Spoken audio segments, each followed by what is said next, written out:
नारियों को सम्मान पेंशन मिले,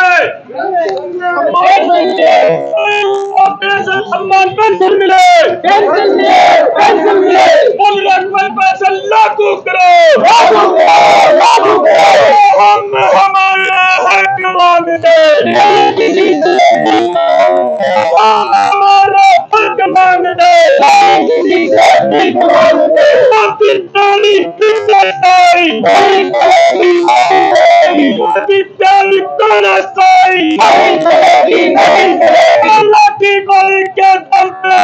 सरकार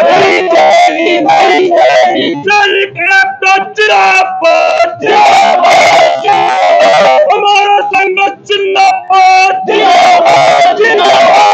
जब जब सैनिक बोला है, जब जब सैनिक बोला है, हम हमारा हक मांगते, नहीं किसी से भीख मांगते, हम हमारा हक मांगते, नहीं किसी से भीख मांगते, मोदी तेरी एक्सरसाइज नहीं चलेगी, नहीं चलेगी, वन रंग वन पेंशन लागू करो, लागू करो, लागू करो, सेना पटवन फटता बंद करो, बंद करो, बंद करो, अगली भी योजना वापस लाओ, वापस लो, वापस लो, अगली योजना वापस लो, वापस लो, वापस लो, सैनिकों को सम्मान देना होगा, देना होगा, देना होगा, देश को कौन बनाता, मजदूर किसान कौन बनाता हिंदुस्तान, कौन बनाता हिंदुस्तान, कौन बनाता हिंदुस्तान, कौन बनाता हिंदुस्तान, अरे हम हमारा हक मांगते, नहीं किसी से भीख मांगते, हम हमारा हक मांगते, नहीं किसी से भीख मांगते, वन रंग वन पेंशन फैक्टर लागू करो, लागू करो, लागू करो, विधवा गिरहणों को सम्मान पेंशन देना होगा, देना होगा, देना होगा। सर मेरा नाम है एनएसजी कमांडो अमरजीत सिंह जी। तो सर यहाँ जो आप बोले 200 लोगों की संख्या लेकर के आए हैं, 200 लोग दिखाई नहीं दे रहे धरने के अंदर। सर जो हमारी 4 गाड़ियां लेके आ रहे थे, एक गाड़ी हम यहाँ पर लेके आ गए, 3 गाड़ियां हैं जो हमारी ट्रैफिक के अंदर फंस गई, रूट डाइवर्ट हो गया, वहाँ पर जगह जगह ट्रैफिक पुलिस है जो दिल्ली पुलिस है वो रोक रही है, तो 3 गाड़ियां हमारी डाइवर्ट हो गई, वो कुछ देर के अंदर 1 घंटे या 1.5 घंटे के अंदर यहाँ पर पहुंच जाएगी। एक गाड़ी हम यहाँ से सीधी लेके आ गए। तो सर गाड़ी आपके रोक किस ले रहे हैं ये बताएं। वो कोई इश्यू हो गया कल ट्रैफिक पुलिस के अंदर, तो वहाँ के ऊपर जाम वगैरह लगा हुआ है, उसकी वजह से उन्होंने रोक लिया दिल्ली पुलिस ने, तो वो रूट डाइवर्ट करके आ रही है। तो लगातार आप लोग को 2 महीना हो चुका है मांग को मानते हुए, पर अभी सरकार आप लोगों की मांग सुन तक नहीं रही है, मानने की तो दूर की बात है। देखो ऐसा है, ये गूंगी बहरी सरकार है, इसको ये ऐसे नहीं मानेगी। इस गूंगी बहरी सरकार को जगाने के लिए भगत सिंह ने कहा था, असेंबली के अंदर बम फेंका था, इसको जगाने के लिए धमाके की जरूरत है। आज से लगातार हमारे को 50 दिन हो गए, इस गूंगी बहरी सरकार को हमारी बात सुनाई नहीं देती है, क्योंकि ये सत्ता के नशे के अंदर चूर है, और ये सत्ता के नशे के अंदर चोर रोके और अपनी राजनीतिक रोटियां सेकते हैं, लेकिन उनको जब किसान का बेटा या सैनिक वहां के ऊपर रोड के ऊपर मर रहा है, वहां के ऊपर तरस रहा है, इसको वहां से कोई मतलब नहीं है। आज देश के अंदर जवान और किसान दोनों ही सड़कों पर हैं, इस पर क्या कहेंगे आप? देश की दुर्दशा कैसी रहेगी आगे? देश की दुर्दशा, अगर इसको आने वाले चुनाव के अंदर अगर इस मोदी सरकार को उखाड़ के और मोदी सरकार को अगर नहीं गिराया, आने वाले समय के अंदर ये विकट परिस्थितियां हो जाएगी। हिंदुस्तान के आपने देखा 1947 के बाद के अंदर पिछली बार आपने देखा कि लगातार 13 महीने तक देश का जो किसान है वो सड़कों के ऊपर बैठा था, और 13 महीने तक लगातार उसने शांतिपूर्ण तरीके से धरना प्रदर्शन करके 3 काले कानून उन्होंने वापस करवाए, लेकिन वहां के ऊपर भी उन्होंने उन किसानों के साथ के अंदर भी छलावा किया। उनकी जो एमएसपी की डिमांड थी, जो मिनिमम सपोर्ट प्राइस की डिमांड थी, वो इन्होंने लागू नहीं करी। वहां को फिर सिर्फ कमेटी बना दी, सिर्फ खोखले वादे करने के लिए।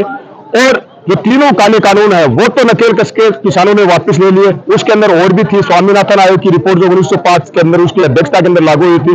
एमएसपी जो फसल है, फसल का जो लागत का जो 2.5 गुना भाव है वो उसको नहीं मिल रहा है। किसान का बुरा हाल है, उसका पाला वृष्टि के अंदर उसका नुकसान हो गया, बची कुछ मौसम ने मार दे दी। अब की बार जो इतनी सर्दी पड़ी उसके बाद के अंदर ओलावृष्टि हो गई और फसल का तो बहुत ही बुरा हाल है। फसल पूरी की पूरी बर्बाद हो गई, किसान पूरा रोड के ऊपर है। ये सिर्फ खोखले वादे करते हैं कि इनको मुआवजा देना चाहिए, उनकी फसल का भाव का मूल्य देना चाहिए। आज जो सैनिक है, जो इस देश को जो मजबूत स्तंभ है, वो देश की सेना है, सेना के जो जवान है वो रोड को ऊपर इसलिए है, हम रोड को ऊपर इसलिए है कि हमारे जो 1 रैंक 1 पेंशन की डिमांड है, जो 1 रैंक 1 पेंशन की जो हमारी मांग है वो पूरी नहीं है। जब 7 पे कमीशन लागू हुआ, 7 पे कमीशन के अंदर ऑफिसर्स का जो गुना है वो 2.87 से और हमारा जवान का वो 2.57 से। आप एक अंदाजा लगाइए, अगर 2.57 और 2.87, इसका मतलब ये है कि अगर आपकी तनख्वाह 20,000 रुपए है तो आपका 2.87 से गुना होगा और हमारा जवान का होगा 2.57 से। इतना डिफरेंट क्यों भाई? क्या वो अलग से काम करता है? रैंक का फर्क है ना, रैंक का फर्क नहीं है। रैंक का क्या फर्क है? 850 जवान है, 850 है, आप जवान है। हाँ, तो ऑफिसर है तो क्या ऑफिसर अलग से काम करता है? अगर वो ऑफिसर है तो ऑफिसर को भर्ती कीजिए, जवानों को भर्ती करना बंद कर दीजिए। उनकी तनख्वाह ज्यादा होती है। हाँ, तो वही तो लड़ाई है, वही तो लड़ाई है, यही तो डिमांड है हमारी कि उनके और हमारे बीच के अंदर इतना फर्क क्यों है? जैसे जवान के अंदर और ऑफिसर के बीच के अंदर इतना फर्क क्यों है? डिमांड हमारी यही है, इस चैनल के माध्यम से सरकार से डिमांड तो यही है। और क्या डिमांड है हमारी? 1 रैंक 1 पेंशन हमारे जैसे और ओआर के बीच के अंदर इतनी विसंगति क्यों है?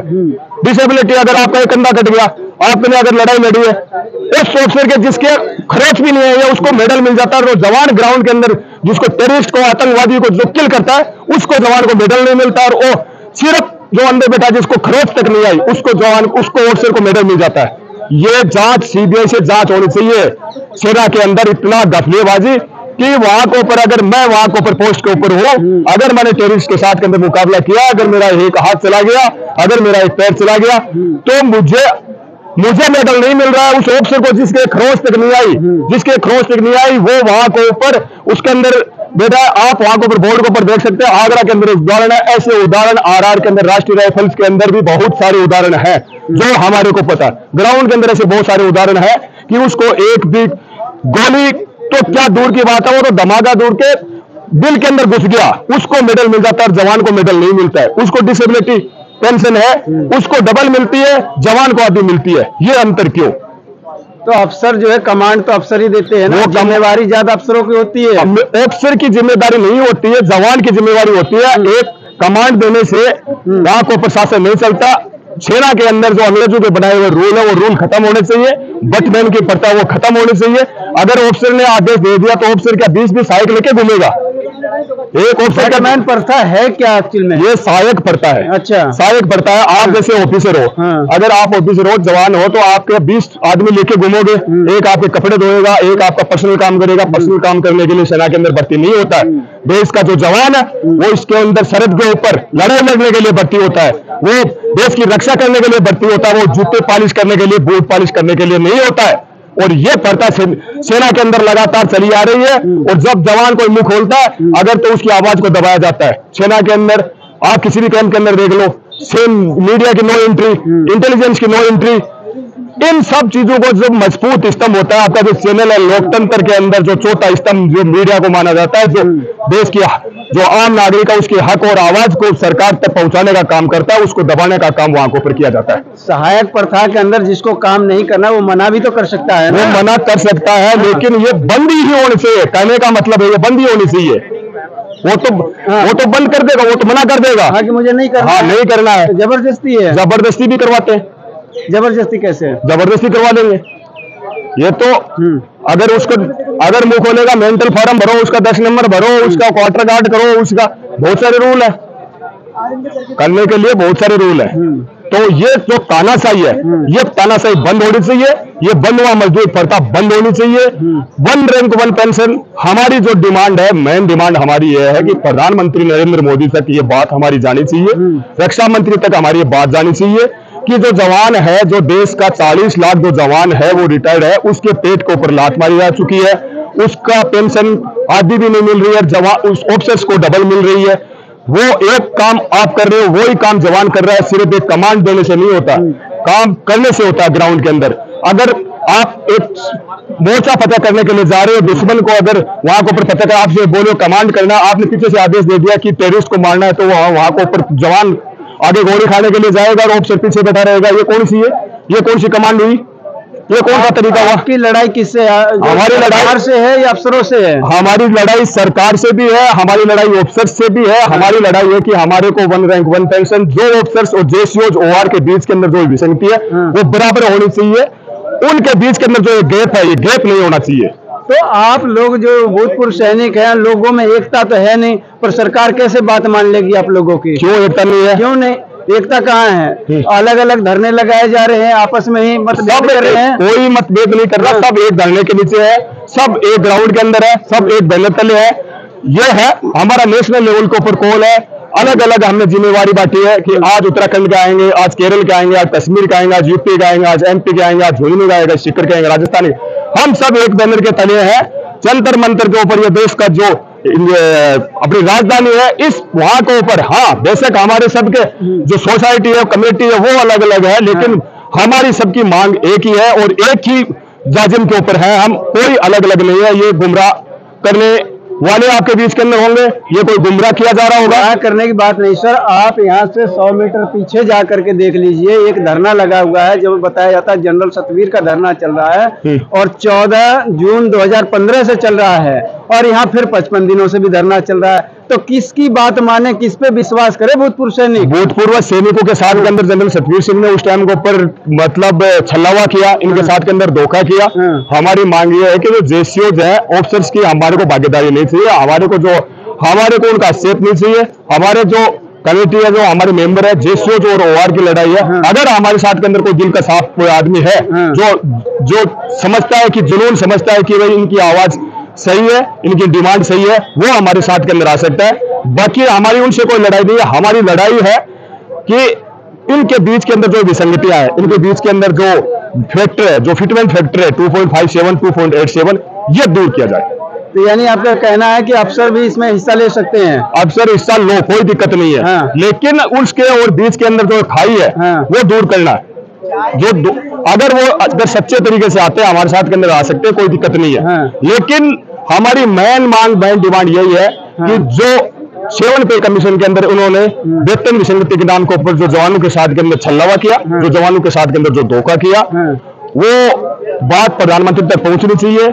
उसके अंदर जो हमारी वेतन की जो मांग है 2.57, में बार बार आपको यही कह रहा हूँ, 2.57 और 2.87 का अगर आप मतलब समझते हैं तो शायद आपको मेरी बात समझ में आ गई होगी। मैं बार बार यही कह रहा हूं कि जो ऑफिसर और जवान के बीच के अंदर, जवान भी वही काम करता है, ऑफिसर भी वही काम करता है। ऑफिसर कोई अलग से काम नहीं करता सेना के अंदर। जब आपकी मांग जो है जायज है तो नेशनल मीडिया आप लोगों की मांगे क्यों नहीं दिखा रही अपनी टेलीविजन? वो टेलीविजन के ऊपर इसलिए नहीं दिखा रही है कि वहां के ऊपर जितने भी जो मजबूत स्तंभ है उनको सबको हायर कर लिया जाता है और वहां के ऊपर उनकी आवाज को दबाया दिया जाता है। कौन हायर कर लेता है इनको? ये इनकी मोदी सरकार है, मोदी गवर्नमेंट की जो सरकार है, वो सारे के सारे चैनल है उनको हायर कर लेती है। तो वोट भी तो आप लोगों ने दे करके जब 2014 में जब उनकी रेवाड़ी के अंदर रैली हुई तो उस समय वो आरोपी कम मिल रहा था, तो बोले हम 10 करोड़ कर देंगे। वो सिर्फ एक चुनावी वोट दे करके, तो वो सिर्फ एक चुनावी वादा था, खोखले वादे थे ताकि जनता को गुमराह किया जाए, ताकि एक चुनावी माहौल इख्तियार किया जाए और उसके नाम के ऊपर सैनिकों के साथ के अंदर चला हुआ और वोट ले लिए और सरकार बना ली और वहां के ऊपर बैठ गए। चाहे जवान मरता रहे, किसान मरता रहे, मजदूर मरता रहे। तो 2024 में इलेक्शन आ रहा है, उस समय पर कह देंगे आप लोगों की मांग मान रहे, फिर बटन दब जाएगी? बिल्कुल, उससे पहले वर्बली नहीं होगा, बिल्कुल लिखित के अंदर लेके उठेंगे। और उसके बाद में 2024 के अंदर जो सत्ता के नशे के अंदर चूर है मोदी सरकार, इस मोदी सरकार को उखाड़ने का, फेंकने का काम इस देश का अन्नदाता, मजदूर, किसान, छात्र वर्ग, इस देश का सैनिक करेगा। जब ये किसान, मजदूर और जितने भी सैनिक वर्ग के लोग हैं जब उखाड़ फेंकेंगे प्रधानमंत्री नरेंद्र मोदी जी को, तो अगला चेहरा कौन होगा फिर? वो अगला चेहरा वो राजनीतिक चेहरा होगा, उससे हमारे को मतलब नहीं है। कोई भी हो, चाहे इनसे भी बढ़िया बढ़िया लीडर है यहाँ के ऊपर, इनसे भी बहुत बढ़िया बढ़िया लीडर है, वो कोई भी हो सकता है, वो कोई भी हो सकता है। वो कोई भी हो सकता है, जैसे कि नाम बताने कोई भी हो सकता है। हमारे कहने का मतलब है हम मोदी सरकार को 2024 के अंदर खुली चेतावनी देते हैं इस मंच के माध्यम से, आपके चैनल के माध्यम से, कि 2024 के अंदर इस मोदी सरकार को सत्ता से बाहर करेंगे। इसका रास्ता मजदूर, किसान, छात्र वर्ग इस देश का शरीक करेगा। अगर आपकी मांग पूरी कर देते हैं तो अगर आप योजना इस जैसी खतरनाक योजनाएं जो ये बना रहा है, ऐसी योजना नहीं हो सकता। देश का एक युवा जो रोड के ऊपर जब सुबह सर्दी के अंदर तैयारी करता है, जब उसने मनसूबा देखता है, बात भी तो यही मानेंगे ना। जब वो वहां के ऊपर मानसिकता देखता है, वो वहां के ऊपर सपने देखता है कि मेरे देश के अंदर जाके, मेरे को वहां के ऊपर सेना के अंदर जाके और मुझे सेवा करनी है, और उसके साथ के अंदर छल्लावा किया जाता है। 2 साल तक उसको वहां के ऊपर उसको भर्ती रोक दी जाती है, और अचानक एक अंग्रेजी फरमान जारी किया जाता है अग्निपथ के नाम के ऊपर। वो अग्निपथ की योजना के अंदर 4 साल के अंदर जाके वो वहां के ऊपर क्या करेगा, जब यहाँ के ऊपर वो 4 साल के अंदर जाके उसके अंदर से 100 आदमी जाएंगे, 25 आदमी वो रखेंगे, 75 आदमी वापिस आ जाएंगे, उस आदमी का भविष्य खराब हो गया। अगर आपकी उम्र 17-18 साल है, 17-18 साल का युवा देखता है, वो एक भविष्य तय करता है, मुझे डॉक्टर बनना है, मुझे इंजीनियर बनना है, मुझे सेना के अंदर जाना, मुझे ऑफिसर बनना है, उसका पूरा भविष्य इन्होंने धूमिल कर दिया। इससे खतरनाक योजना और कोई नहीं हो सकती। इस इतना बड़ा छल्लावा इस देश की जनता के साथ के अंदर, इस देश की जनता के साथ के अंदर, देश की सैनिकों के साथ के अंदर, मजदूर के साथ के अंदर, किसान के साथ के अंदर, इससे बड़ा कुठाराघात कोई और नहीं हो सकता। ये तो सरकारी नौकरी मिल रही है, बेरोजगारी कम करने का तरीका है। बेरोजगारी कम करने का तरीका नहीं है, अडानी और अंबानी के गांठ तैयार करने का तरीका है। आपको नहीं पता है कि ये अडानी और अंबानी के गांठ में 4 साल में 11 लाख रुपए रिटायरमेंट लेके आएंगे। 11 लाख रुपए वहां के ऊपर जो दे के आएगा, सेना के अंदर घूसखोरी का एक नया तरीका निकाला है। जो 11 लाख रुपए वहां के ऊपर दे के आएगा उसको रखेंगे। जब यहाँ के ऊपर बाहर देश के अंदर बंद हो गए पैसे, तो इनका वहां के ऊपर खुली लूट वहां के ऊपर चालू करने का इन्होंने निर्णय लिया। जितने भी अफसर है, जनरल, कर्नल है, जो है वो वहां के ऊपर उसको 10 लाख रुपए वहां के ऊपर देगा, उसको रखेंगे और बाकी को 75 को वापस निकाल देंगे। अग्निवीर योजना खत्म करने का हम पूरे के पूरे जो सैनिक है, देश का जो सैनिक है और जो देश का जो जवान है, इसके भी खिलाफ है। अग्निवीर योजना को वापस हम करवा के मानेंगे, वापस इस सरकार को लेना होगा, झुकना पड़ेगा।